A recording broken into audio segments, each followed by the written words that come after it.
Terrell County Sheriff Thaddeus Cleveland, thank you so much and welcome to Eye on Politics. Howdy, Jack. Great to be on with you. I appreciate you having me. You bet. So you were in this meeting with other regional leaders from Big Bend and the CBP Commissioner Rodney Scott earlier in the week, and this was after he paused all construction. How did this meeting go, and was it contentious at times? Well, I'll tell you what, it was great to have Rodney finally come out and get to see the Big Bend area for himself. And as we've discussed, I worked with Rodney back in Arizona, started about 28 years ago, and actually worked for him up in Washington, D.C. He's a career employee of Customs Border Protection of the Border Patrol. So he's got a good head on his shoulders when it comes to border security. But I'll tell you that the meeting went really good. I was very pleased with the outcome. It wasn't contentious. Look, we had sheriffs and judges from Hudspeth County running all the way down through Valverde County, and that's the areas that are going to be affected by this $7.5 billion project that's going to be affecting the Big Bend region. But again, it was very good. Rodney made it very clear that there will be some infrastructure going in, whether that's roads, maybe some vehicle barriers, definitely technology, and hopefully some more manpower. Because no matter how much technology or infrastructure you have, if you don't have enough men or women with the badge on their chest, that activity is simply going to go away or be a got away. But again, everybody had the opportunity to speak at the table. Of course, Big Bend National Park and Big Bend Ranch State Park are within Brewster County, so that was kind of the focus of the discussions. Although there were discussions from the outer laying counties that are also going to receive some infrastructure and technology. Okay, so let me ask you, at the end of the day, what did he commit to? Right. So Rodney committed to working with the local leaders within Brewster County, within that state park and national park, on what they would like to see done. Again, he wants to make sure the border's secure. We know border security use of technology works. I use it out here in my county on a daily basis, work with Border Patrol on a daily basis. And of course, I spent 26 years with U.S. Border Patrol, and I've worked out in this sector for half of my career out in Sierra Blanca, which is the furthest west station, in Alpine, which encompasses Big Bend National Park, and of course my hometown of Sanderson for the last 11 years of my career. But he committed to working with those community leaders who will get information from whether it's business owners, landowners, as well as other constituents in that county, and willing to hear. So Sheriff Dotson, Sheriff Hennington will work with those local stakeholders, work with CBP in that area, and then Commissioner Scott will review the plan and come up with the either the thumbs up or thumbs down. He had already said that they're not putting in a 30-foot wall. They're not putting in lighting, right? Stadium lighting. Some people have compared that to, right? So that's off the table, right? It is, Jack. And we were told early on, and again, the way this whole thing came about, Kristi Noem, when she was still the Secretary of Homeland Security, she actually circumvented Rodney with these plans. He had no idea. And again, we've had a friendship and constant communication throughout our careers, but she wanted to put what happened in Minneapolis, down in New Orleans, out in Charlotte, up in Chicago, and out in LA in the rearview mirror because those were disasters. And the reason she had Rodney Scott, Commissioner Scott, in timeout, if you will, is because he's a career employee, and he told her what they were planning to do in those communities wasn't a good idea. We've never carried out interior enforcement in the manner which we saw, of course, televised on TV. So she had him in timeout. She circumvented him. She wanted to build that 30-foot barrier from one end of the sector all the way down to Lake Amstead. He curtailed that quite a bit. I still don't think it was enough. We're still looking at some areas outside the parks with a 30-foot barrier, and then down here towards my county of Terrell with some vehicle barriers. And I'll tell you that there's not a spot in my county that you can cross a vehicle because of the God-made barriers, the cliffs and the walls of the Rio Grande River. So going back to Big Bend National Park for a second, because that's where Yes. all this angst that we've seen over the bulldozers, right? Yes. So is what they initially said is they were going to put in a new road in there and they would improve existing roads and then some of these vehicle barriers. Has that changed? So we haven't got the final word that it's changed, but I'll tell you, Sheriff Dotson spoke to that very well. Judge Hennington of Brewster County brought a map that showed many roads that were going to be created were very close in proximity to existing roads. And when that was articulated to Commissioner Scott, he took that as, well, yes, we will definitely look at that. I'm confident that we will see some of those plans change as far as upgrading the existing roads, because not only is that good for the Park Service, for law enforcement, even for those that come to visit the national park, because some of those roads during the rainy season, the monsoon season, become impassable, and the roads they will construct will be all-weather roads. They're also planning to bury a fiber optic line under those roads that will detect whether it's a car that has crossed the border or somebody walking across the road that may be here illegally. So again, he's committed to exploring those roads, making sure that they're not duplicating or just creating a new road that really won't serve any purpose. And I can tell you, there's plenty of roads throughout the park that we've used as Border Patrol agents that give us access to those areas. And I've got to mention, Jack, that Mighty Skull Mountain Road that we saw planned going over the mountain. There's a road just north of that, which Commissioner Scott acknowledged and said, no, something like that definitely makes sense. We're going to look at it and we're going to make this plan better. So again, we have that commitment. Are vehicle barriers needed? In some areas, Jack, they are. And in some areas, I think we can substitute technology for those vehicle barriers. But Judge Hennington of Brewster County used to be a business owner for river rafting or canoeing, and he has, those business owners, he's looking out for them.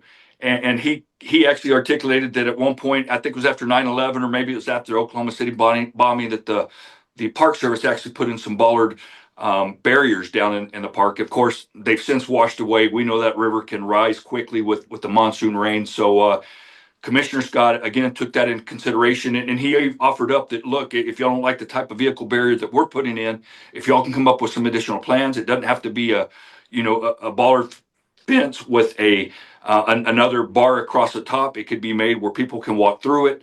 It also could be curtailed to really meet the environment. So, I've seen in different locations where they've used boulders. Of course, we know in cities when they put in cell phone towers, now they're made to look like pine trees or other trees. So I really think that we'll have the opportunity, or they will have the opportunity, to get creative and make this, pleasing for everybody, but also know that you're not going to be able to please everybody with the final outcome.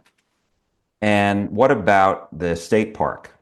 Because is the federal government able to go into the state park? So I think they've committed to the state park the same they have to the national park. So again, I'm confident, and we'll take Commissioner Scott at his word. There wasn't a lot of talk around the state park. There wasn't any state park representatives there, but I do know that Commissioner Scott went and met with National Park Service. I can't say that he met with any state park personnel, but we do know yesterday they held the hearing, or the opportunity to come out and speak to the Texas Parks and Wildlife Division. Chair people, for lack of a better terms, and hopefully they will get more involved and ensure that the state park's getting the same attention that the national park is. And what about your county? Because that's obviously still in the Big Bend area. I guess the park is not in it, but or is your county included in that? It's not included in the parks area. It's its own. It's actually Project Area 5, and it's a total of about 156 miles that includes the last 37 miles of Brewster County, the 54 miles of Terrell County, and then about 65 miles of Valverde County. Again, he's moving forward with the vehicle barrier they have planned here. He's moving forward with the 30-foot barrier from about Redford all the way up to Hudspeth County. And I can tell you from my own personal experience, having worked this portion of the border, what we have to our advantage as law enforcement, as Border Patrol agents, is time and distance. If somebody crosses the river, you're not going to see a Border Patrol agent get there in any timely fashion. It's going to take hours. So therefore, we have often in locations days to work these groups.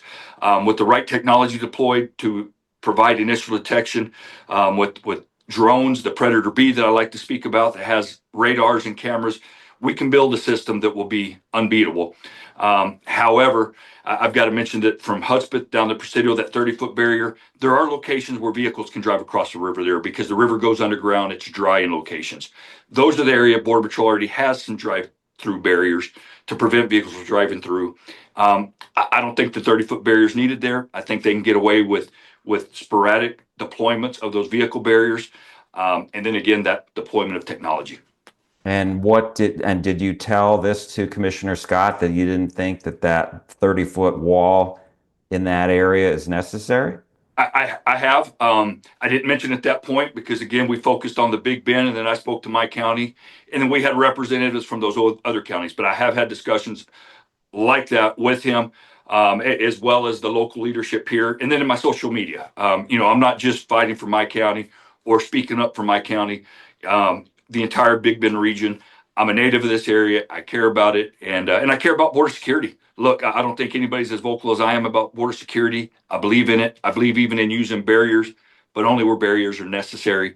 And again, just to come put barriers to say that we have a line along the Rio Grande doesn't make any sense. Not for our landowners, not for our business owners, not for law enforcement. So I think I want to be that, continue to be that voice. And now we really shift to start to speak out for our landowners that are going to be going through some of the same things. And as far as going back to this Project 5 area where you say they are going to put in wall at this point, right? It's a Uh, vehicle barrier, and it's not a 30-foot wall. It's just, oh, again, the last 37 miles of Brewster all the way through Terrell and into Valverde, a vehicle barrier. okay. And what about the 30-foot wall, though? Right. So that's going to be from Hudspeth County up near Sierra Blanca, all the way down through Presidio, Texas, and then out towards Redford, right where that area meets up with the Big Bend Ranch State Park. Okay. And you're saying that's not necessary. The only place I would really say that a 30-foot barrier would be necessary is in that urban to urban environment, Presidio to Ojinaga. And again, Rodney Scott will tell you, Tom Holm will tell you, I'll tell you, a 30-foot barrier, any type of the fencing we've ever built, isn't intended to stop people. It's intended to deter them and then slow them down because we certainly still see people climb it. But in those urban to urban environments where we built the barriers at 30-foot tall, and then there's some other sizes based on other administrations. Again, it's meant to slow people down and give Border Patrol agents that bit of time to react before that activity mixes in with legitimate traffic on the American side. And do you anticipate this issue, this area, where you said that the 30-foot wall is not necessary? Do you anticipate making that case again? Most definitely. I'm sure I will in my social media. Of course, we've seen Don Buckingham, the commissioner of the GLO. That's where some of that GLO land is at as well. We've got a bit over here in the Sanderson Border Patrol Station of area operation. But I think there's still gonna be some discussions. Rodney's committed to doing that. He's let us know. But I think until landowners sign on, of course, we may end up seeing some sort of eminent domain action taking place. But I like to say, of course, with the way the Rio Grande River zigs and zags, they're going to have to come off that river quite a ways. And basically, we're going to be ceding sovereign American soil, American owned land to Mexico along with the Rio Grande River. And that land that we do give up, people will be able to take a 31-foot ladder to climb the 30-foot wall. So, again, I think there could be some better plans made to make it better for everybody and maintain border security. You just said something as far as so land's going to have to be ceded to Mexico? Well, if the government uses eminent domain to come in and seize again sovereign American property because the river doesn't run in a straight line, it twists, it turns, it zigs, it zags, and they're going to have to come off a pretty good ways to complete that. So, that construction project of the 30-foot barrier. So yes, there's going to be a lot of land. I've heard the number 200,000 acres. I don't know how accurate that is. I've heard actually former General Land Office Commissioner Patterson state that. And again, I haven't seen it from my own eyes, but that's a lot of land that's going to be taken by eminent domain. And so you're saying because you can't have a wall zigzag, it has to be really a straight line, that anything just short of the zig and the zag is going to go Yes, to Mexico, essentially. basically, yes. Yeah. Americans will be cut off from their own land that some have owned for generations. So, how do we do that? I've been saying that President Trump wanted to go take Iceland, Greenland, whatever we've done in Venezuela, but yet here in sovereign U.S. soil, we're looking to use eminent domain. And again, there are better ideas we can use to make sure we secure this portion of the border without building a barrier. Technology. Definitely, 100%. And my last question is, what was your reaction when you saw the video of the bulldozers? You probably didn't see video, you probably saw it yourself, I would imagine, if you were up in that area. What was your reaction when you saw the bulldozers? To be honest with you, I still get the same reaction when I see it on social media. And I didn't even go see it for my own eyes. Sheriff Dotson and I are actually going down there tomorrow. But when I still see it, as late as yesterday, I get the same reaction. I just turn my head and shake. I mean, it's depressing in a sense because again, I know that area not only as a native of the Big Bend, but having worked that area, and knowing that nobody crosses right there at Santa Elena Canyon. And even over there towards Mighty Skull, we know the places that they cross. We keep an eye on those areas, and then if you cross anywhere down to that Big Bend, you've got a 120-mile plus walk to get up to Highway 90. So again, we can do this much better, Jack. We can do this much better. We will leave it there. Terrell County Sheriff Thaddeus Cleveland, thank you so much. Appreciate it, Jack.